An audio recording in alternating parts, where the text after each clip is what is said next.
Cold open question to start this Just Basketball episode. Brendon Kleen, which part of your day would you be most comfortable turning over to a lottery akin to how picks are dished out for the WNBA or NBA? I don't know if it's part of my day, but I was thinking about this long and hard after you threw it my way, and I'm going to go with selecting a roommate. No, that's psychotic. That's psychotic behavior. No, it's not psychotic because you always think you want to live with the person, and then if you're too close friends with them, that can be a problem. Uh-huh. If you are not close enough, anything, no holds barred, anything can happen. A lottery could lead to a very nice friendship. A lottery could lead to somebody who you just mind your own business around. But the way we're already doing it leads to plenty of crazy, awful experiences. So let's chalk it up to chance. And I actually think chance would get it right more often than human beings do. So I'm going roommate selection. All right, I just want to live alone, if I'm being honest. Well, okay, not everybody has the luxury of doing that. Plenty of people need That's roommates. true. And so therefore, when you need a roommate, I want it to be a lottery. That's fair. Mine is dinner. So I thought about like an actual day-to-day task, and I thought, okay, it's either pick what chore I'm going to do today, but I also just, I don't want to be in a situation where like I really need the lottery to land on like laundry, and then it just doesn't hit laundry, so I don't have like clean bed sheets or something, right? Yeah, I'm going dinner. That's messy. That's Literally. dinner. Get It's it? like, bingo, well done. With dinner, it's like, okay, you probably just going to get something that I'm fine eating. Certainly option rather like, well, some of the higher risk options could be like, oh, I don't really like fast food. I'm not, you get some you don't love, but like it's relatively, could have some things you aren't super amped about, but you kind of get into rooting for it. And I don't know. I just thought that'd be the most fun, and I think of the three What's meals. What's the Caitlin Clark of meals? I'm on a big salmon kick right now. So like, give me a nice salmon bowl with some rice, some kimchi, some veg, maybe an egg on top if I'm feeling frisky, if I'm cooking for myself. Yeah, a lot of what you just said really gives Iowa. Look, very comparable. Okay, so Iowa would be like a lot. Having been to Iowa for work before, it's like I had a dinner that was quite nice of like a roast chicken and then like a lot of pickled vegetables and some potato salad, I think. Yeah, and corn. That's right. But I understand not having that be number one on your lottery board. I'm just saying it is funny the meal you got, comparing that to the Plains. Was I'm talking yeah. There. I took it as like, what am I most excited about? What is the generational meal? No, you answered correctly. Mine's probably like a really good burrito. That's my Caitlin Clark. Also very Iowa. Very. Brendan, if I ever come to Phoenix, can you take me to a great burrito place? I could take you to 20. My guy. We're building the whole trip around that. All right, coming up today, WNBA Draft Lottery, NBA Cup Final, and what we thought of the inaugural in-season tournament. Let's dive in.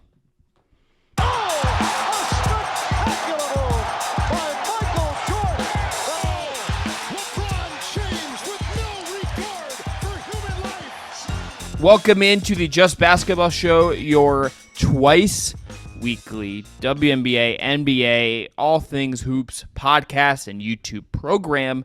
I'm Chris Manning. That is Brendon Kleen, part of the Just Sports family.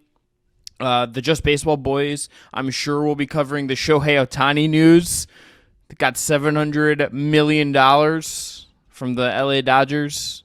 Pretty big deal over there. A lot going on over there. Someone almost called, Brendan, I saw it to link Let's Do Basketball. Someone call him, if he had picked Toronto, doing the reverse Kawhi. Yeah, I'm glad he didn't go to Toronto. I'll just say that. Okay, we can would talk have been about this very later. weird. It could have been cool. I would have got to see him play, which is the kind of thing I'm selfishly like motivated by. Yeah, well, he ended up in the division of the two baseball teams that I root for, so you can understand my reticence to celebrate the Ohtani move over there. That's fair. But want to tell you first about a great partner of ours before we dive into the show. That's Thrive Fantasy. Thrive Fantasy is a player prop DFS platform where you can pick more or less on your favorite players across multiple sports, including the NBA and NFL. Sign up today with our code JustBasketball, and Thrive will match your first deposit up to $250. So check them out. That's a great offer. We're making some content as well, with some props over on our TikTok page that's just B-Ball Fans, and some other cool content as well if you want more from us. But let's start with the WNBA Draft Lottery, Brendon. Here's the order for the 2024 WNBA Draft. The Indiana Fever, for the second year in a row, have the number 1 pick. The LA Sparks at 2. The Mercury at 3. The Storm at 4. As compared to the odds, the Fever held chalk. The Sparks jumped to 2. The Mercury slipped to 3. And the Storm held at 4. So, Brendon, you look at this WNBA lottery, which is the Caitlin Clark lottery more than anything else, even if there are a lot of other great players in this class. What's your instant reaction?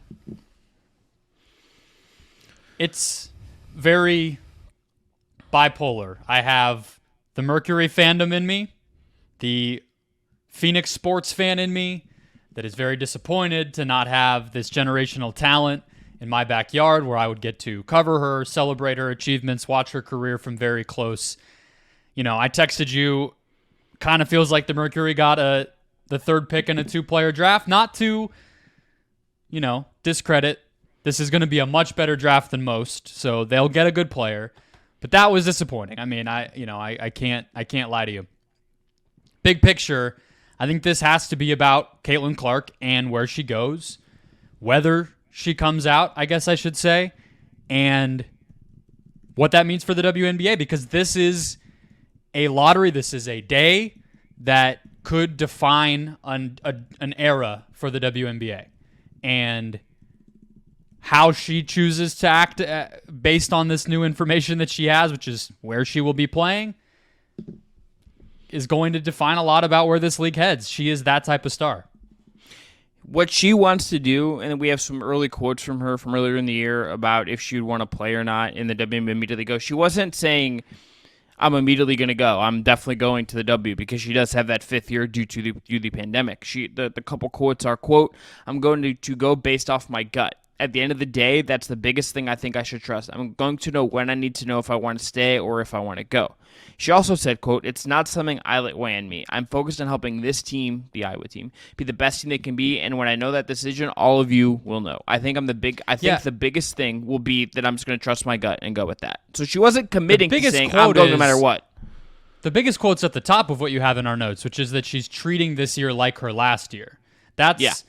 That's probably the most telling thing as far as anything I've seen her say, is she is going to treat this as if it is the end, and then if that's not the case, we'll find out. But to me, I just have to assume she's leaving. And they had some good conversation, I thought, on the lottery broadcast, Chris, about this, which it feels like there's this idea now that NIL is only available to college players because we talk about it so much with college players. When if you go on Forbes or a ton of these other websites, people like Michael Jordan, LeBron James, Tiger Woods, more than their NBA or golf salary was endorsements for as long as sports has been huge in this country. Caitlin Clark is going to make a significant amount of money doing commercials and brand deals and partnerships, whether she's at Iowa or Indiana or anywhere else. So I think that's a little bit overblown. I think that it's easy to make jokes about the Fever, and I actually do want to talk about them versus some of these other teams a little bit, but the league is better if a team like the Fever can build something sustainable and profitable around Aaliyah Boston and Caitlin Clark, right? Like, yeah. Oh, yeah. And Alyssa Smith. Yeah, and Alyssa Smith, sure. Like that like they are in a spot now, Brendon, like, and I know what you're going to say, but like that roster in terms of talent, even if there are still, I think the organization has to prove itself.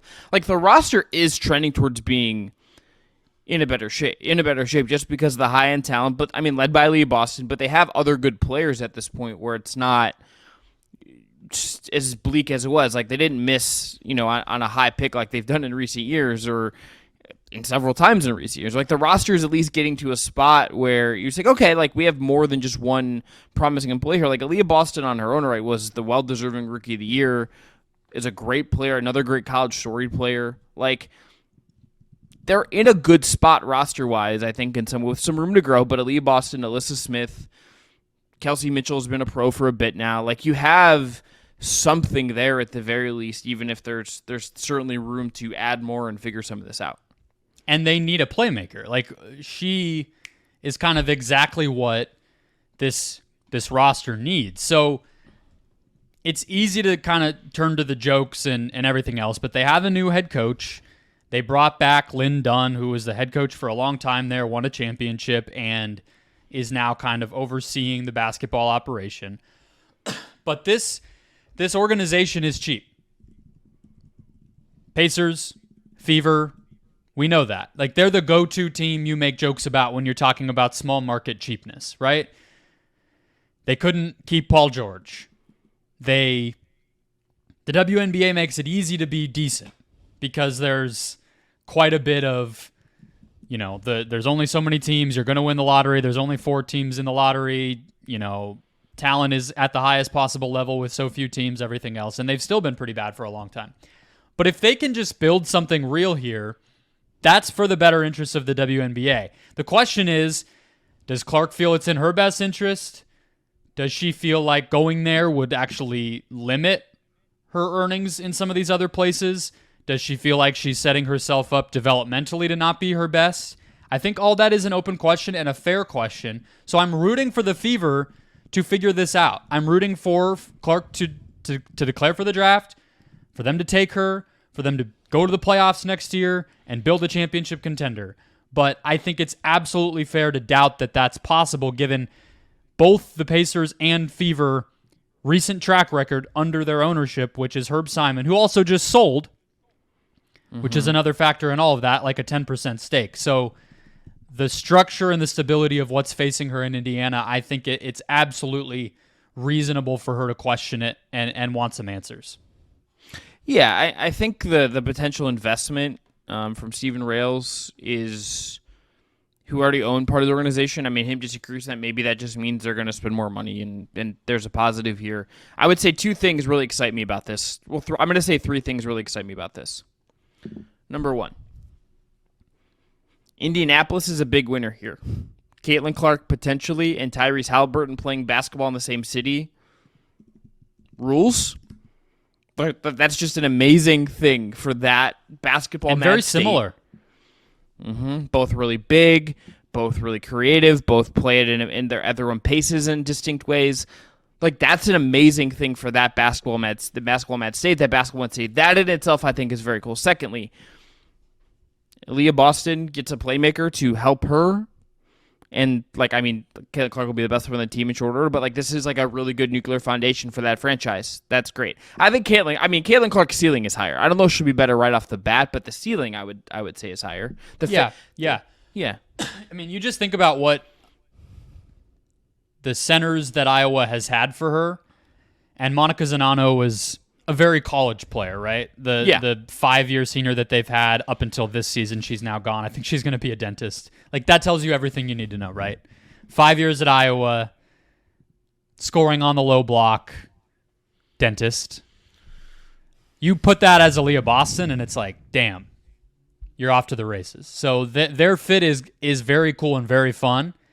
And I do think is the kind of foundation that could, I would probably pick them to go to the playoffs right away if Caitlin Clark declares. They're there already. They were kind of teasing at that already. Thirdly, I think even if I think the rest of the roster does need an overhaul and to be figured out. I do think just getting a real playmaker in there can get you towards a place where maybe you can figure out if some of these other players you have can be salvaged to some degree. And just boosted by the fact that there's just a league creator to get them better looks. I mean, I think of someone like Lexi Hall, who has not had a good WNBA career at all. The numbers are horrendous, but was a productive 4-year college player who shot it well in college and hasn't shot it well at the W at all. Can you manufacture something? Can you get more out of her just by the fact that you brought someone in, and that like helped that at least get some more out of the value that you had among your roster, just because you have someone in there to actually provide the playmaking structure that is so important. Like that can just be it's a tertiary benefit if it even happens, but that's the kind of thing I think this kind of playmaker can provide from you. I also do, Brendan, like that, like we kind of know now, and I'm sure she'll decline to talk about it a lot. And there's no reason for her to give an answer right away. She has a lot of college basketball left to play this year. She has a lot she wants to accomplish at Iowa, but I'm curious to just see, like, over time, like, what kind of stories we get about the recruitment of her to some degree to get her to come. Because I not only the Pacers, the Indian ownership, but Kathy Engelbert, and what do the very many companies that work with her and will want to work with her want to say? Like, I'm sure, like, she's gonna get a shoe deal. So is Nike like, hey, like, we want to make you the face of our WNBA thing, our WNBA program. I know we have Sabrina in Asia, but can we make you one of the lead people that will give you your own shoe from day one? Like, there's things here that are going to be really fascinating to follow on a whole bunch of fronts. And that's why I ultimately think she declares.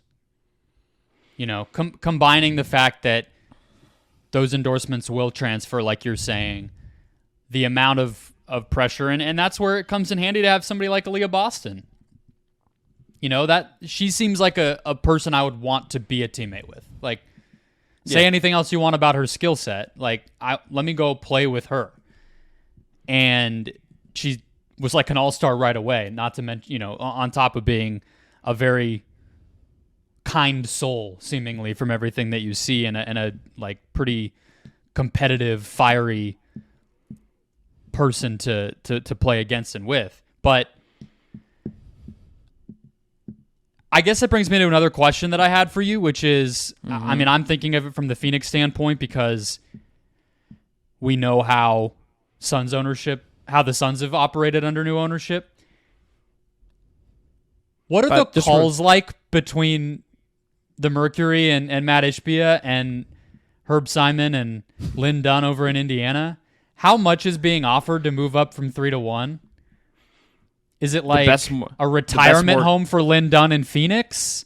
Is it like an island for Herb Simon to retire to when he decides to sell and he's already a pretty older guy? Just some place in the Bahamas for him to camp out the rest of his life? Like, how high are we going here? Because I think it's all the first-round picks and whatever you want from the roster, but then it's like, can we get some real estate deals, some stock options? What's going on here? Yeah, mortgage rate that's like not subject to the very high interest rates we're currently having right now on like a 30 all legal though, of course. Yeah, totally above board. Nothing sketchy about this. 100%. I mean the fee for those just like hang up the phone. Like that's really the answer. I mean, you already have Erica Wheeler who just tweeted 12 minutes ago. I don't know if you've seen this. Now I can @ Clark, she writes. What's up? ! ! At Caitlin Clark 22. What you trying to do? The word is out now. Eyeballs emoji. I love it. And I mean, yeah, the WNBA side of it that you mentioned is the tricky one, but that's why I started the way that I did. The best case scenario for the league and for everybody involved is that whatever we thought the Sparks or the Storm or the Mercury could be with her, the Fever just become that, right? Like, all sports are better when all the teams are competitive and lucrative and popular and famous and everything else, but it'll be a fascinating, I think you're right, negotiation and recruitment process from all sides. The good thing for Clark is she just has the bailout of, I don't know if I'll even be the number 1 overall pick. Like, that's the easy way to answer those questions, because if you answer it, then you're just like assuming, I'm better than everybody else. So I'll be number 1, and we'll see what happens from there. Like, and Angel Reese beat me in the title game last year. Paige has been great for a long time. Cameron Brink is a star. Like, we have so many great options in this draft. I can't guarantee. Like, why would I presume that I'm going number 1? PR 101, baby. We just did it for her. Yeah. Let's talk quickly about the other teams in this top 4, Brendan. We'll get, as the draft's a long ways away, so we can do more breakdowns as we get closer. Look at mocks and things as it gets closer. But You go to the Sparks at 2. Kurt Miller, very funnily, I saw some pregame, pre-draft, pre-lottery quotes from him saying they wanted a high character player at 1, just like a very coach answer. This just kind of feels like a pretty cool place for Paige Beckers. That's kind of where my gut goes. If everything goes according to plan, she stays healthy and UConn continues to be competitive, she's going to go number 2, and they need that badly. They have, since Chelsea Gray left, it's just been a turnstile at that position. Jordan Canada is a free agent. She had a pretty nice season, finally was able to make some shots and be more of a threat on offense. I think she could play next to Beckers. I think, we'll see how quickly Beckers pushes winning, but that's where she's going. I think the 1 and 2 is stamp it, send it in, Sharpie it in there, have the commissioner read it off, and then we'll get to 3. That's where this draft is headed. So that's where the Mercury go, and they're fascinating me, Brendan. You can give us some insight into this, but it's this. I think what they do here could tell you something about what's going to go on with Brittany Griner's future in the W and in Phoenix in particular, because I think there will be an argument to say, okay, Angel Reese, or she's slipping a little bit now, and some of the stuff at LSU I think is like we'll see how that gets viewed. But then you also have Cameron Brink, and you have bigs at this spot that would be great picks. But if you have Brittany Griner, is that the right positional fit? I think this is a tricky spot for the Mercury when you take a first glance at it. Yeah, I think Reese just has to prove more with her game. Most people who do this for a living have her not even in the top 5 anymore. I don't think she would be a real candidate for 3. M.A. Vopel at ESPN has her 8, so I think it's Brinker Cardoso is where you're headed at 3, and yeah, from a Griner standpoint, my expectation has been that Phoenix, just from pretty obvious tea leaf reading, Griner's a free agent, yes, but Taurasi's under contract next season. I think you'll see a 1-year deal for Griner. Those two will part ways. I would imagine Taurasi retires after next year, and Griner could do as she pleases from there. Maybe she comes back and finishes her career with Phoenix, but she'll have the opportunity to leave if she wants. But you would be looking at Brink or Cardoso as replacements for her. And you only draft them if you think Griner is not going to be around for much longer, because neither one of them really are shooters. Neither one of them really are offensive creators or anything like that. They're 5s. So yeah, it's a big fringe point. Maybe they try to trade that pick for a star player. That would be a very Matt Ishbia thing to do, but that's going to be the hinge point of the draft, I think, for sure. And then I kind of think Seattle just picks up whatever is left. Their roster does not have a lot of permanent pieces on it outside of Jewel Lloyd. So they're probably just going to be, let's take the best talent we can find and keep building this back up after Stewie and Bird left. Yeah. I wonder, you would have a good answer to this, but Ishbia as an owner could be the most aggressive in all of, and that in itself is pretty interesting to me. Just what does he want to do, and how fast does he want to turn this over? Does he want to be more veteran? Does he want a young star and take his time with this while he's doing the KD Booker Beal thing with the Suns? What he wants, and considering he was the organization's representative at the lottery, I think he's at least somewhat invested in it. Shout out Jamie. He's very invested in the Mercury. Well, and considering how much money he spent on the head coach and all of that, you're correct. You know better than me, obviously.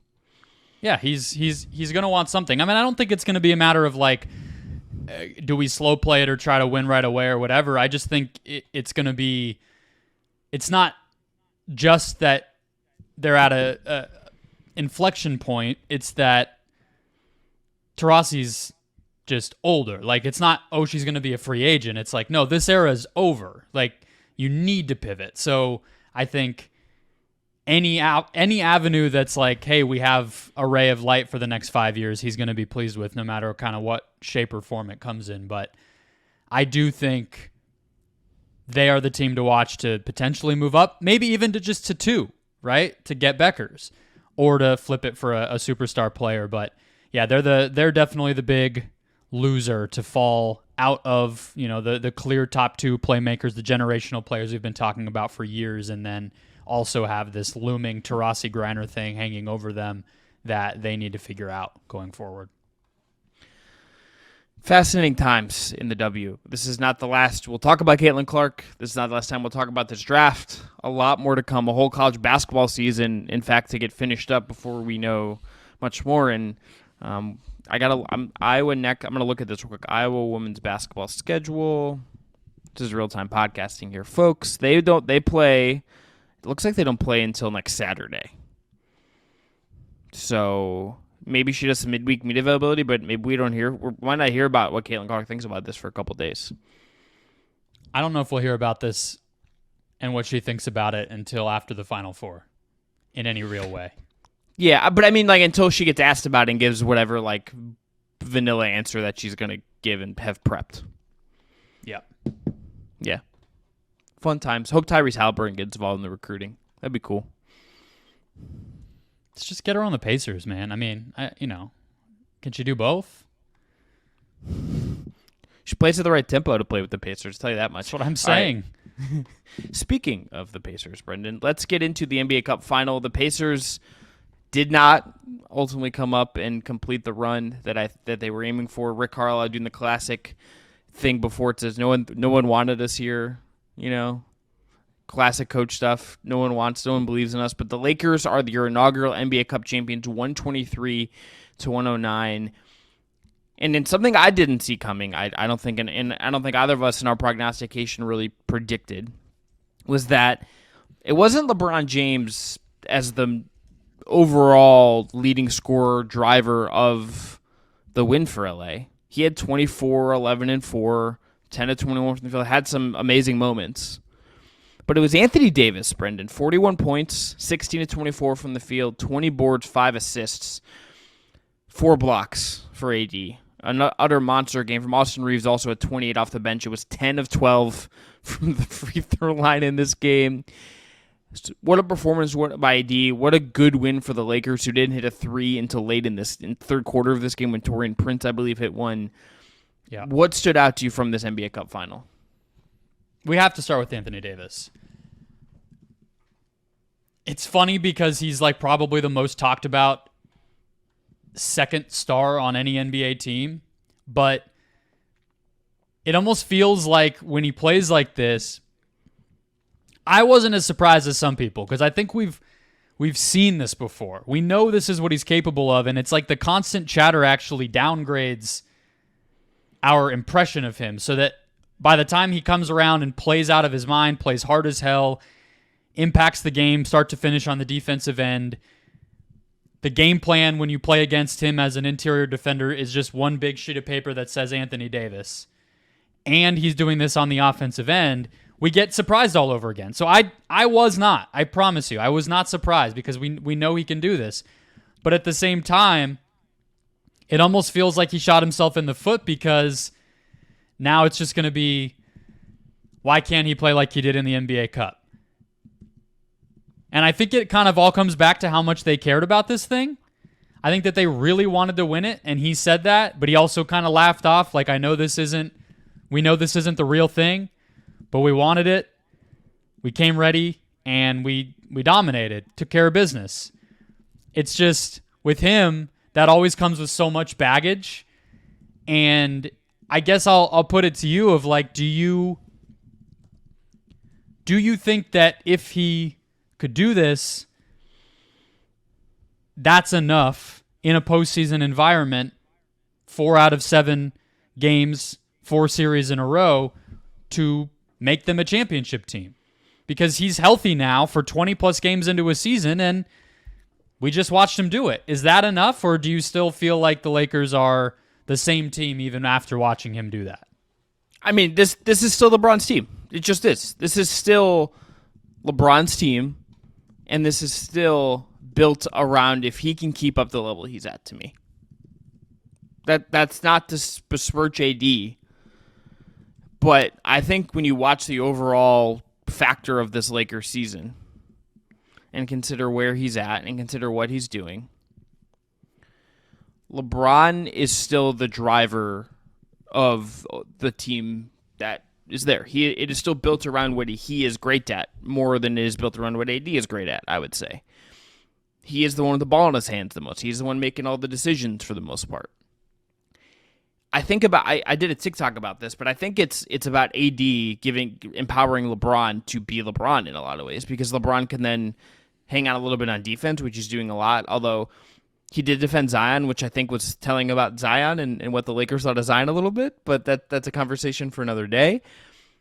It's still LeBron's team, no question to me. But if AD can do this and do it enough in a series and enough over the course of the playoff run and is healthy and LeBron keeps his level up, I think this team's championship equity is higher than I would have expected.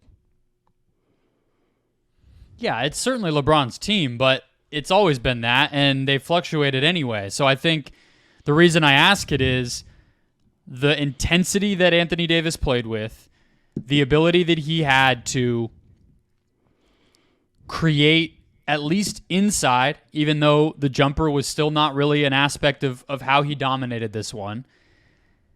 Getting opponents into foul trouble, controlling the offensive glass, getting to the free throw line and using that mentality to slow the Pacers offense down, all these different things, that provides another... What's up? So a friend of mine, this is back to Caitlin Clark, just sent me a video from the Pacers draft party. Mm-hmm. And a fan was so excited that they won the lottery that she fell over, like getting up out of her chair. And she's okay. This is like an older woman, but she was so juiced that she like jumped up and was like, yeah, and then like fell over, just thinking about Caitlin Clark in Indianapolis. Well, just wait till she decides to not leave Iowa, and we'll see if she can stand up in the future. So anyway, I think with Anthony Davis, the reason that I asked it that way was not to do a first take segment of whose team is it, but it's like, does this feel possible to you? Did what you saw Anthony Davis do last night feel replicable in a way that if he's to have a fully healthy season with a defense, I think that demands less of him now. I think that's a big ingredient. And an intensity, like I think functional strength, I've said this before on the show, is so underrated. And we saw that from him last night. When you combine all those ingredients, does that feel like it puts them closer to a championship than they were even last season when they were a surprise Western Conference Finals team? Because I think a trade might not happen. It might be this team, but he is obviously the hinge point. He 100% is. I think more than anything else, their three-pointers, Reeves, whatever trades they can make, he's more important than anything else they could do. And if he's this dominant and he's this aggressive and he is, I mean, frankly, just manhandling Miles Turner into foul trouble in this game, and the backup centers and the other bigs they threw at him, notably Isaiah Jackson, had no answer for him. If he's this guy, there's not a lot of centers that you're going to feel super concerned about him going against. Like if they play the Kings in the playoff, for instance, like this is a guy that can, like he's going to outplay Sabonis if he plays like this. You get up to Jokic and stuff, that's obviously a whole different equation, but there's like a whole batch of guys that you were like, yeah, this AD, he's taking out those guys. He's down in them. He's giving the Lakers a huge edge in the interior. And this is one of those games, Brendan, where you still saw Jackson Hayes play some minutes, but he only played 7. Didn't see Christian Wood. Like they didn't feel like a need to do the too big thing, and they didn't need to because AD was kind of too big upon himself. He was the structure of their interior presence, and that's the ceiling for him, even if he doesn't always want to play it like that. Yeah, well, the Pacers play small, and Miles Turner fouled out, and then they were going to Obi Toppin at center and stuff. So they've moved away from Christian Wood. I don't know if it made sense in this matchup, but Anthony Davis was the defense. I think Doc Rivers said he pitched a shutout in this game, and I think that's the perfect way to put it. 4 blocks. Turner was, even on the offensive end, 3 of 11. The Pacers had nothing going, and whether it was Davis on a switch, Davis in a drop, Davis against an isolation of a big man, he just snuffed every single thing out. And I think that probably brings us to Tyrese Haliburton and their game plan against him, where I believe in the first quarter and even into the second quarter, he had 3 shot attempts and 2 turnovers and 1 made field goal. And I think like 1 or 2, maybe 3 assists for the first huge chunk of this game, by which point the Lakers were already up close to double digits. And I thought that their trapping, their rotations on the backside of that, and the way that they game plan aggressively using their length to take away the first and second options, whether it's passing or shooting, that star players want, is a huge weapon. And I didn't think it would work this well against Tyrese Haliburton, but they quieted him down, at least until the second half, and then by then they were up enough to win it. Yeah, he still had a 20-11 game, only 3 turnovers. It was like I did the DiCaprio meme, Brendan, in my living room when he did his first turnover, because I was like, oh, he hasn't done that in a while. But he had kind of a sloppy turnover earlier in this game. He was also 2 of 8 from 3, 8 of 14 from the field overall. Got to the line 3 times, a little below his average, which is at 4.8 per game for the year. Let me ask you this as a follow-up to that, though. Is what the Lakers did a replicable template for how other teams can defend Haliburton and the Pacers as a whole? Is this something other teams can now just put in their game plan and say, okay, this is how you have to do this? Is there now, to what degree this is a reasonable term, like Haliburton rules, so to speak? I don't think every team can do it, but I referenced on the preview show that we did ahead of this game that the Magic pretty much deployed a similar scheme. And what they had that the Lakers also have is big guards, big wing defenders, which you pretty much have to have against Haliburton because of how tall he is and the way that his vision and passing ability, if you're putting a short guy over him, we say that with like Durant, that he'll just shoot over that. Haliburton will just pass over that. And so that's the first ingredient. You then have to have guys who can switch onto him when he sets a screen with Buddy Hield or Miles Turner or Obi Toppin that can guard those guys originally and then switch on to Haliburton. And then you need to have enough size and athleticism to get back in transition, clog the paint, be physical with guys like Haliburton and Hield and Turner, who I think Hield's like reticence to shoot was a big surprise in this game that kind of trickled down from their defensive strategy, where he just did not feel any space because of how on point the switching was that the Lakers were doing and how physically they were defending. Hield probably could have gotten a few more shots off than he did, but you could see him being in his head. So it's kind of all those ingredients where you have to have the right personnel against, I think, all of Haliburton's favorite partners and the size and the physicality and athleticism to kind of clog things up and take away the space that they're so good at creating. And then you can force him to be human. But there's not a lot of teams that can do that. You know, Orlando, the Lakers, maybe the Raptors. It's not exactly a long list of teams that have the personnel to check all those boxes. No, I mean, let's say they got like Cleveland in the playoffs or something. Cleveland can't do this. Haliburton's just going to get to be himself. Unless like Evan Mobley's just switching on him all the time, and then you're creating other problems. So, and the other thing with Haliburton in this game is he didn't make any threes. And so when that pull-up three is not a weapon that you're even allowing him to get comfortable with, let alone having to respect him getting hot from there, then that just takes one more dimension away from their whole team. Because you can just eliminate that from the list of things you're worrying about and focus on getting the ball out of his hands, stealing passes, taking away the other teammates, and everything else. So that was big too. 2 of 8 from 3. Like, his stats do show that he had a decent game, but I think that's one that is uncharacteristic, was those threes.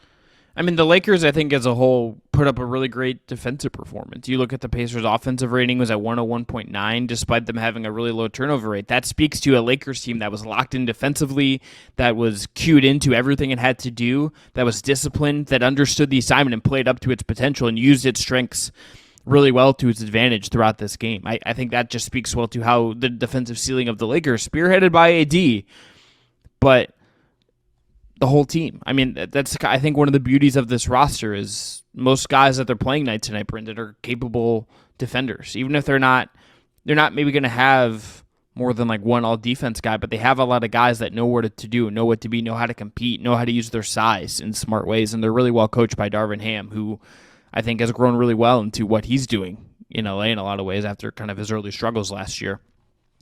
So I ask you this. We talked about the Lakers and where they go a little bit. How do the Pacers build off this? That's kind of my last question coming out of this. What can Indiana do to take the success they've had to this point in the year in this in-season tournament? How do they build off of this and maximize what this year seems to be for them? I mean, this is year one, right? Like, I don't see this as a failure just because they lost here. I mean, I think the Pacers showed much more than they, got, read for filth or revealed or broken or anything like that. I think they are a real team. And I think what they did, even in this game, frankly, defensively, has to make Rick Carlisle, that coaching staff, the players in that locker room, incredibly optimistic. Like, Miles Turner walked himself to the locker room after he fouled out, and I honestly loved that. Like, I think him caring that much as the defensive anchor of the team and knowing how valuable he was and how important it was, like, those are moments and memories. And Miles Turner's played in the playoffs before, but like, that's the stuff that's going to matter from this run, not that LeBron and AD beat them by 14 in the final. And so I think you build off this by doing exactly what got them here, and maybe they lean a little more into their defensive lineups and guys like McConnell and Nesmith more than they did 2 weeks ago. But other than that, I think you have to just feel awesome about where you are and worry about getting a top 6 seed and going to the playoffs, because that's where they're headed. Yeah, I'm curious to see how they handle just some of the trade parts of their roster. Like, I don't think they can really afford to trade Buddy Hield, but like, what do they do with McConnell, who stepped in really nicely for them, was great during the latter parts of this tournament? Nembhard's hurt now, obviously, with the hyperextension, so you're probably going to get some more McConnell minutes as a result. I'm curious just to see what they do with him, because you could see, I think, them getting real stuff for him. But if you're kind of all in on this year to some degree, do you want to trade that kind of veteran guy within your organization? I think there's an argument to not do that, obviously. So I think some interesting questions there. But the future, right? The future is so bright for them. What would you do with McConnell? I think if I got a good first, I would be tempted to trade him, if I'm being honest. Yeah, I don't think they're getting a good first. So I'd just keep him. Because look, I mean, like, yeah, exactly the reason that they haven't been playing him is why other teams might not want him, right? Like, it's not just a them thing. So, and he's on an expiring contract. So I think that's why that you haven't seen them move him yet. It's just, what are we really going to get? He provides a very clear value for us. If we lose him in the offseason, so be it. We have Nembhard anyway. I kind of think he's sticking around, and I don't think they should trade him personally. I think that nothing else on their roster really replaces that. I think Nembhard feels more like a good team defender and a high IQ guy than somebody who is going to be some kind of game breaker, possession stopper at the point of attack. So I like it. I think, honestly, though, Chris, aside from the trades and everything, looking forward, you and I were texting about this guy during the game. I think of Ben Mathurin a lot. Yeah. As far as the growth points for a game in a moment like this. Haliburton's going to, of course, pocket and mentally take note of a lot of what he saw defensively against every team, but especially this Lakers team, and get better because of it. But Ben Mathurin, to me, the first to second half for him, even in this game, was night and day. And I think them benching him, we talked about it from a Hield standpoint. Everybody, wow, they were going to trade him. Now he's in the starting lineup. Haliburton and Hield have awesome chemistry. They've played together Haliburton's entire career dating back to Sacramento.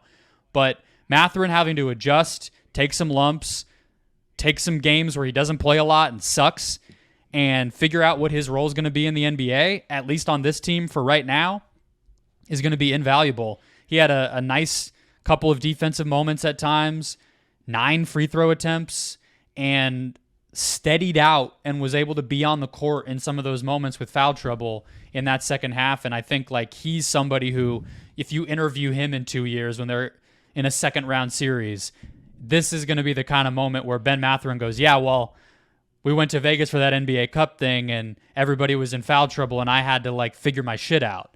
And now I know this, and this. I think he's definitely the top of that list. Yeah, and he's someone that if you're looking at where this team is going, Brendan, he's one of their probably he is kind of their last real shot at a high-ish pick that can turn into something. Like if this team ends up with the top 6 pick seed in the East this year, they're going to pick later in the first round. You can find good players, but you're not getting a top 10 pick going forward. Like you're just not. You're in a position now where Mathurin, who was not a super rapid, he was 6 overall, so just outside the top 5. You're not going to pick nearly that high again in the future. No, but we'll see what Jarris Walker turns into, who didn't play in this game and hasn't really played this season. It seems like the rawness wasn't really their appetite for year one. You're telling me Rick Carlisle isn't optimistic. Yeah, isn't super into the raw? No, and they're winning, so I get it. But I'm optimistic about him, and he fills an exact need. Like, you talk about who's going to guard LeBron. We were joking about Obi Toppin getting into foul trouble and all that stuff, which he did. Jarris Walker fills that hole. He's the LeBron, Giannis, whatever you want to fill in that gap, stopper, so to speak, that they have in waiting. And so there's one more. But yeah, these guys need to figure out, how do I play off Tyrese Haliburton? How do I play winning basketball? And how do I impact the game, even if I'm not what I was in college or what I was in high school? And it's weird to have to do that so quickly, but Haliburton has put them there. And that's what the rest of the season is going to be about, I think. 100%. I would like to, maybe as the season goes on, I'm going to see if he's played in the G League at all. But Walker, like getting some like Mad Ants minutes might not be the worst thing in the world for him, Yeah. I mean, why not? Like, what's the harm for him, I guess? If he's not going to play, maybe just get him some minutes. He's played 3 games down there this year. I think you just wanted to say Mad Ants. Brendon, can I read you his... You just wanted to drop the G League team name there. I think you just liked it and you wanted to put it in the show, and it came to mind. They did play the Cleveland Charge on Saturday, and the Charge wore like elf outfits, like movie elf inspired jerseys. They just went all in on the holiday season. Okay. Here's Jarris Walker's G League stats real quick, and then we're gonna move on to thinking about the in-season tournament as a whole. He's played in 3 games, 32 minutes a game, 26.3 points, shooting 16 times a game, shooting 59.2% from the field, shooting 6 threes a game, shooting 38.9% from 3, 70% from the free throw line, 3.7 assists, 5.3 boards, 1.3 steals, 2 turnovers a game. So he's putting up numbers in the G League. They have to give him a look. Yeah. In the second half. Yeah, what's the harm? He has to play. Yeah, what's the harm? No, I'm saying in the NBA. Oh, I know. I agree. Yeah, I agree. Yeah. They gotta just try it, because he is just so clearly an answer to the things that we watch this team and wish they had. They do. It's just a 19-year-old who they might get nothing from, who might just foul his ass off for 10 minutes a game and not be a playoff contributor, but it's not like you're benching somebody else who does the same stuff to give him a try. You're bringing him in to see if he can provide turnover creation, physical defense, small ball options lineup-wise, just energy and athleticism that not a lot of their players really have. So please, let's see it, because he looked decent in Summer League. Those G League numbers sound good. I'm ready. Last thing for LeBron this weekend. I know he was really excited about this. Adam Silver got a good joke, and that really made him, I think, genuinely laugh about. The man who has everything, who has won everything. I can't give you a franchise, but I can give you this MVP award for the NBA Cup. Big weekend for him in that regard. Also, really cool that Bronny James is back, and hearing Darvin Ham talk about the Bronny part of it, and some of the reporting around, I think, what Bronny has been through with this cardiac arrest, fueling LeBron in some way this year, I think is really fascinating. And then Bronny James doing a very LeBron-esque chase down block in his first game for USC. Kind of cool to see. Just kind of a big weekend for the James family, I think, on a lot of fronts. So that's a little footnote to that. All right. I get to see Bronny January 20th. He'll be in Phoenix. Looking forward to it. Looking forward to your... I feel like we got to talk about that on the show. If we do any random live in-person basketball, the ones that I'm going to do in January or I've won in December that got to tell you, probably not going to be something worth time here on the Just Basketball Show from a prospect standpoint, but I'm going to a whole day of college hoops in Cleveland. That's going to be cool. What teams are it? The Ohio University versus Davidson. Akron versus St. Bonaventure. And the main event is Ohio State versus West Virginia.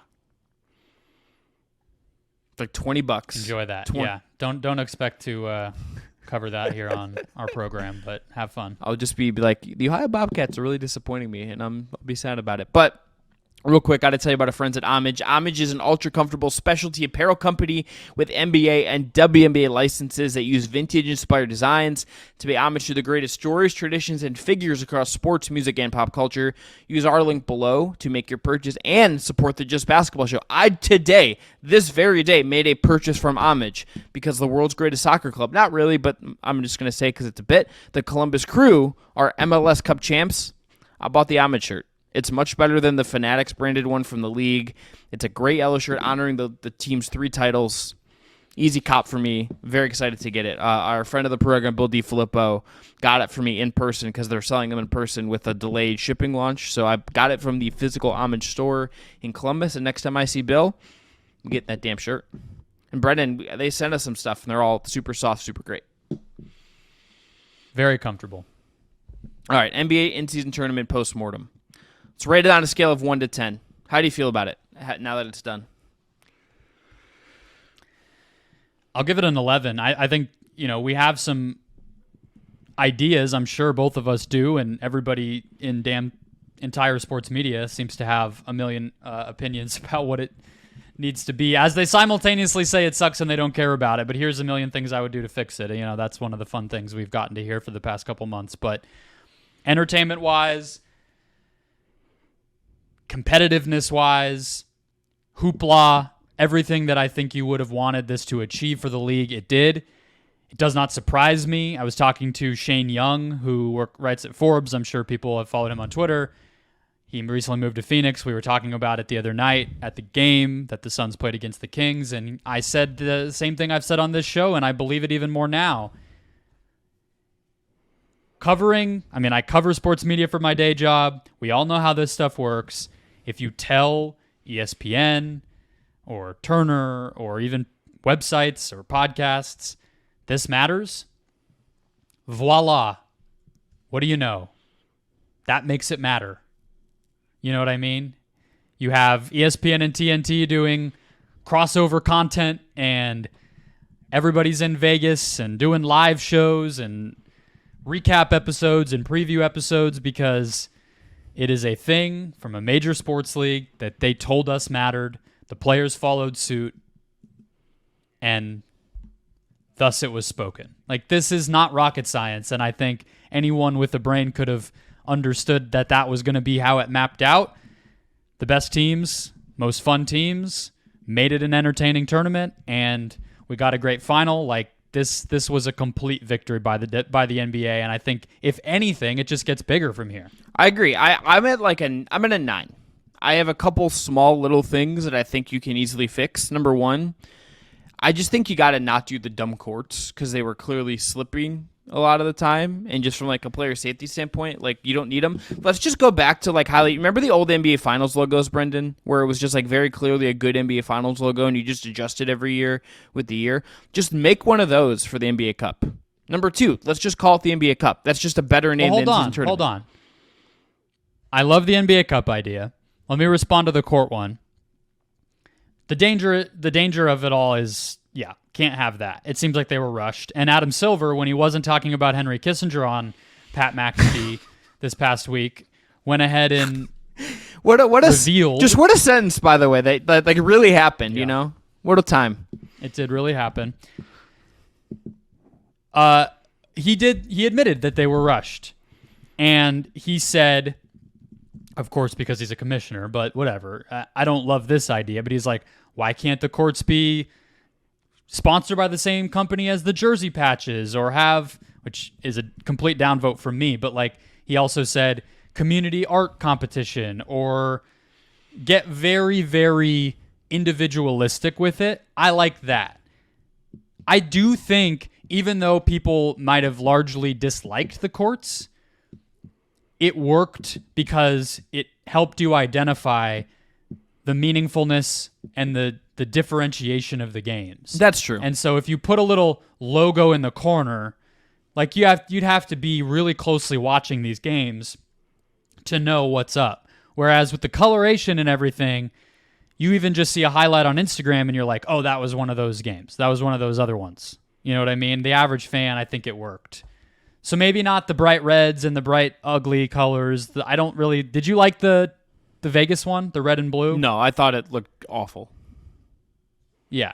So like fix some of the bad ones, but I do think something unique. And if Silver seemed to like it, which he seemed to, I don't think that's going anywhere. Yeah. I think that's going to be here to stay. But yeah, don't have them be slippery. Paint the freaking 3-point lines correctly at Denver Nuggets Ball Arena staff, please. Like, get that 3-point line where it needs to be because you're trying to shave points or something. We see you. We know what you're up to over there. But, okay, call it the NBA Cup. What else? I think 8 group. This gets into tweaks we like to see, but I would just like to see 8 group games. I don't know exactly how you do it, but I think home and home group games. I think finding a way to do that, which is something that the Cavs, my market and talking to JB Bickerstaff about it, has kind of said that we would really like that. I think if you could find a way to do it and not super sacrifice player safety to some degree, not overburden them for the sake of this, I just like the idea of making this like a real home and home group thing. It's a little more, I get like why you wouldn't want to, but I just, if you're going to do this, I guess I'd like a little bit more of it. Agreed. What about this from Bill Simmons? He said 5 groups of 6 teams, 5 games where you just play all the other teams once, but there's more teams in each group, so therefore more group games. And then 3 wild card teams from some tie-breaking whatever to get you to 8 total, so that makes the knockout rounds 1 round longer. That feels doable. Yeah. I also don't mind same-size groups play everybody twice. But then it's like you're playing all those teams so much in the first half of the season, then the second half becomes probably very crazy travel because you're playing all the other teams a lot, and that gets messy. I would go with the Simmons model because I think it's it's more manageable from the travel perspective and just the workload management. I think that's like a more reasonable way to scale it up than it is to, hey, we're gonna have to squeeze in 8, especially because you have to squeeze like divisional wise. I don't know if this is the case for everyone, but like Cleveland had Indiana and Detroit in their group, so it's like you're just not gonna play. You're gonna play like this team in your division that usually played towards the end of the year and is in your conference for not a while. Like that seems like kind of nuts regionally. So it's like. So is it 5 groups of 6 teams, so no conferences for this? That would have to be what you do. He didn't say that, but he might not have realized it, but you would have to. You'd have to eliminate the conferences because otherwise, 5 doesn't split up. I mean, you could make that work because like Memphis and Minnesota or New Orleans could just like be with East teams and like for travel purposes. Is that super fair to them or inverse? Maybe not. That's not doable. You can't call it conferences anymore and then have one that's just split down the middle because then where do they go if they get to the knockout rounds and stuff? So you'd have to go conferenceless. I kind of liked the East versus West aspect. I did too. Personally. Yeah, I did too. So that brings me to one change I would have. Okay, hit me. Don't do it in Vegas every year. Yes, this is because we already saw what happened, which is that the Lakers had a home court advantage. And there's a reason the Super Bowl is not in the same place. There's a reason that the NFL does the Pro Bowl stuff forever was in Hawaii. I know that's not a real game that counts, but don't give anybody the advantage. We talked about this going into it from the standpoint of Vegas is going to have an NBA team at some point, and then it'll be even more preposterous in that case. Because then it'll be 2 teams between the Lakers and I would even say from the Suns' standpoint. I mean, I would have loved it if the Suns were there. I would have loved it if it was a home court advantage for them, but that's not fair. If this is going to matter and you want to build competitiveness and like make it into something that people are chasing, you can't then say we're going to build in this huge advantage for like 3 out of 30 teams or 3 out of 32 teams eventually. That's crazy. So where do you think it could be? Do you think it should just be home team all the way through? higher seed gets to host the game and that's that? Do you think it should move around like the Final Four? Do you think it should be in a crazy geographic location like Hawaii or Mexico City just to really go, spicy with it? What would your fix there be? I would do I would do like a version of the Final Four, but then loop in some more exotic locales. And I think from a business perspective, that's where the NBA might go for thinking about this pragmatically. The NBA wants to. Part of the reason I think Vegas is the place is because it's a place in theory, they could get people to travel to and spend money at and buy tickets for. Like, I love Cleveland, Ohio. I'm gonna live here my entire life, Brendan. I guarantee there are people that are not super thrilled to come here for the women's Final Four this spring. The same people who are not thrilled to go there for the finals 4 straight years. Yeah, probably some similar cats in that group. And to that I say... But I mean, like, I don't think anybody would be insulted if you had it where it rotates, but it's in primarily bigger markets. The Super Bowl is like this. Not every freaking city in the world gets a Super Bowl every 4 years, but I live in Phoenix. The Super Bowl feels like it's been here 43 times since I was born. Literally, we've had like 5. So, and we all are just okay with that. And then it also means that if you know it's going to be in your city or in a city nearby, maybe it matters to you a little bit more that year. You know what I mean? Maybe you have a guy with nursing an ankle sprain, but hey, the thing's like 2 hours from us and we could really make this into something. Let's play the dude with the ankle sprain for this knockout round game. Like it would add some of that to it too. Whereas if it's Vegas, it's just by like the 5th time the Lakers are in these knockout rounds, we're all just going to be sick of it. Yeah, I think Mexico City, I think Hawaii, I think a non-Toronto Canadian city is another one. Vancouver, Montreal. Like, you could do something like that. And if there's put it in some cities you might want to expand to. Exactly where it's going to go. Like, if like you do this next round of expansion, and let's say we kind of I mean, honestly, before we get a team back in Seattle, put it in Seattle next year. Why not? Sure. It's not like people won't travel to it or the corporate partners won't come if it's in not Vegas. Like, this idea that Vegas is some sort of like wonderland of money beyond and above any other American city is just like, chill. It's Vegas. We get what Vegas is, but like, how about New York City? There's one. Like, what are we doing? It's not like, yeah. Come on. For the launch though, I get it, just because like it made the branding with Michael Pierce. It made the branding of it, I think, really easy for year one, and like the selling of it. And I'm sure everyone saw like the ads for different packages and hotel stuff that they were doing. It's just like, I think it made the launch of it easier. You know what I mean? Like, I think if it just from like that perspective. December, there's some cities that can't have it. Yeah, they're gonna put it in somewhere warm. Like, and I understand that you're gonna sell if this is a commercial product. You're not gonna put it even if it's a great city with colder weather. Like Seattle would be maybe a tough sell because it's Pacific Northwest winter. Like, that could not be fun for people. Sure. So maybe it rotates, in the grand scheme of things, primarily in 5 or 6 cities. Occasionally, something special comes up where they put it in a colder weather place for one reason or another, like they do with the All-Star game. People live with it for a year and we keep it moving. But it's a lot of it's mostly a lot of complaining. Vegas, LA, Phoenix, Texas, Florida, and New York, and that's and New York, that's fine. And then New York's the cold city. Sure. But yeah, Vegas every year feels flawed. Any other fixes? Or changes or things you could make it better with? Like, fixes makes it sound like it's broken, but chaos option that I don't know what it would look like, and I think ultimately these teams might just get gobsmacks.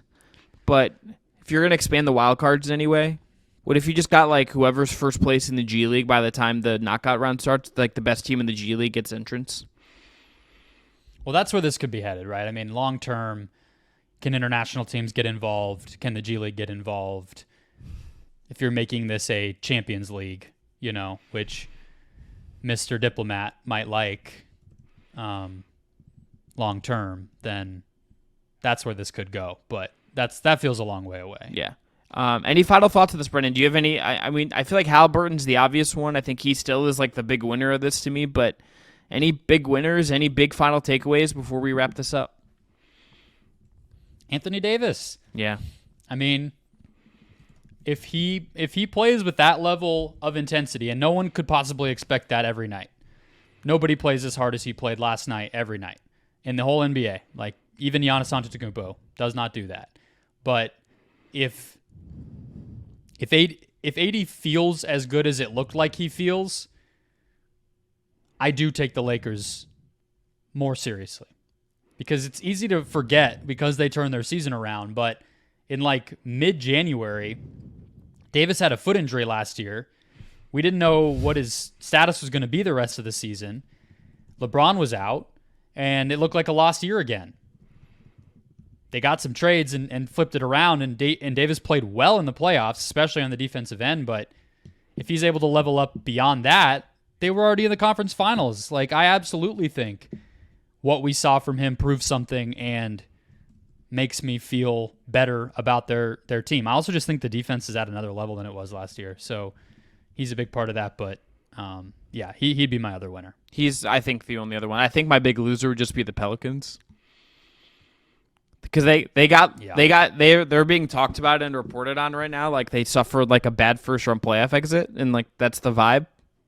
So the Pelicans would be I guess the other end of that spectrum.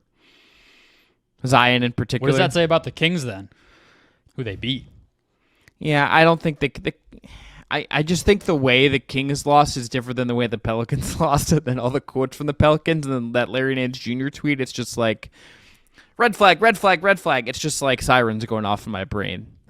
That in a way it didn't for those other teams. But that's just like optics. That's not even necessarily grounded in full-fledged fairness or reality. It's just like sometimes the way you lose matters as much as like that you lost. And I don't think the Kings just got like punked on the way out and embarrassed themselves. No. I think Quentin Grimes would disagree with you that nobody else had it worse than the Pelicans. I think Quentin Grimes was pretty bummed about how things played out on Tuesday night. Yeah. But free Quentin. He had a bounce back game. Free Quentin Grimes. All right, we're going to end there. I'm Chris Manning. That's Brendon Kleen. Back at you later this week with more of the Just Basketball Show, twice weekly NBA, WNBA podcast, all things hoops here on the Just Basketball Show. Thanks for tuning in. Please subscribe and rate and review. 5 stars only if you've not already. Enjoy the hoops, everyone. We'll talk to you shortly.